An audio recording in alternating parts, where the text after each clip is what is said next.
most people think addiction is obvious.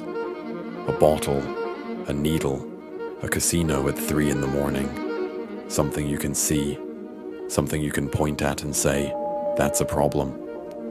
But there is another addiction hiding in plain sight. No warning label, no intervention, no dramatic moment where someone sits you down and says, we need to talk. Because this addiction looks normal. It is accepted. It's even rewarded. And the scary part, you might be living with it every single day without realizing it. I'm talking about dopamine, but not the way people usually explain it. Not just the feel-good chemical. The real dopamine system. The one that controls your attention, your cravings, and the reason you keep reaching for things even when you don't actually want them. Because here's what most people don't understand. Dopamine is not mainly about getting the reward. It's about expecting the reward. It's the possibility, the uncertainty, the maybe. And that one detail explains why you check your phone without thinking. Why silence feels uncomfortable. Why you open an app, close it, and then somehow open it again 5 seconds later. Your brain isn't broken. It's doing exactly what it was designed to do. The problem is the modern world learned how to exploit that system better than anything our brains evolved to handle. To understand this, you have to forget what you know about dopamine. For years, people called it the pleasure chemical. You eat something good, you win something, you get a notification. Dopamine goes up. Simple. But scientists discovered something much more interesting. In the 1990s, neuroscientist Wolfram Schultz studied dopamine activity in monkeys. He expected dopamine to spike when the monkeys received food. And at first, that's exactly what happened. But then something changed. The monkeys started releasing dopamine when they saw the signal that predicted the food. Not when they got the reward, when they expected it. The brain wasn't reacting to the reward. It was reacting to the possibility of the reward. And that changes everything, because uncertainty is powerful. It's why slot machines are addictive. Not because you always win, because you might. It's why checking your phone feels impossible to resist. Maybe someone messaged you. Maybe someone liked your post. Maybe something interesting happened. That word, maybe, is incredibly powerful to the human brain, and social media is built around it. Every swipe is a new possibility. Every refresh is a chance. Every notification is a small, unpredictable reward. This is called a variable reward system, and it is one of the strongest ways to create habits.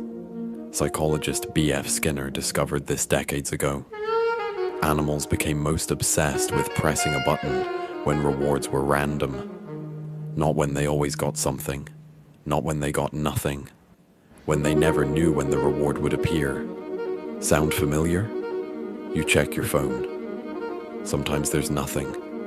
Sometimes there's something exciting. But your brain doesn't care. The possibility is enough. Over time, the behavior becomes automatic.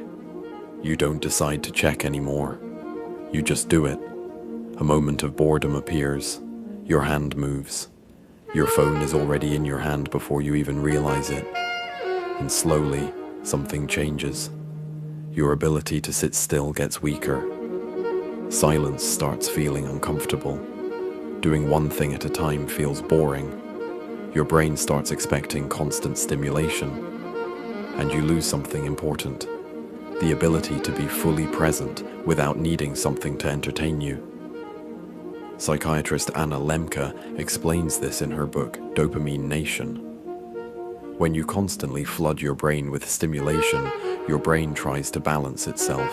It adjusts. It lowers sensitivity, because your brain wants equilibrium. The result? Normal things start feeling less rewarding. A walk outside, a real conversation, reading, sitting alone with your thoughts. Those things didn't become worse. Your brain just raised the standard too high. You trained it to expect a stronger hit of stimulation. And this is why people feel bored even when nothing is wrong. The problem isn't that life became less interesting. The problem is that your brain became used to constant intensity. The most dangerous part? You can be addicted to stimulation and still look completely normal.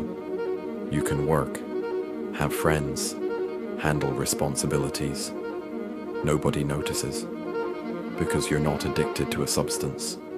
You're addicted to a state of always being distracted, always consuming, always needing something new. A moment without stimulation starts feeling uncomfortable.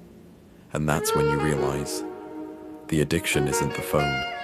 The addiction is the inability to be without it. So how do you fix this? The answer isn't deleting every app. It's not disappearing for a week and calling it a detox. Because the problem isn't just the behavior, it's your relationship with silence. You have to rebuild your ability to experience nothing.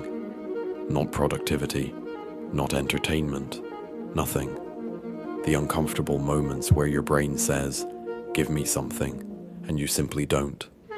Because that discomfort, that's your brain adjusting, that's your attention coming back. At first, it feels boring, it feels restless, it feels wrong, but that feeling is the process. Most people escape it immediately. They pick up the phone, turn on something, find another distraction, and the cycle continues. The skill is learning to sit with that feeling a little longer than before. The truth about discipline is different from what most people think. It's not about constantly fighting yourself.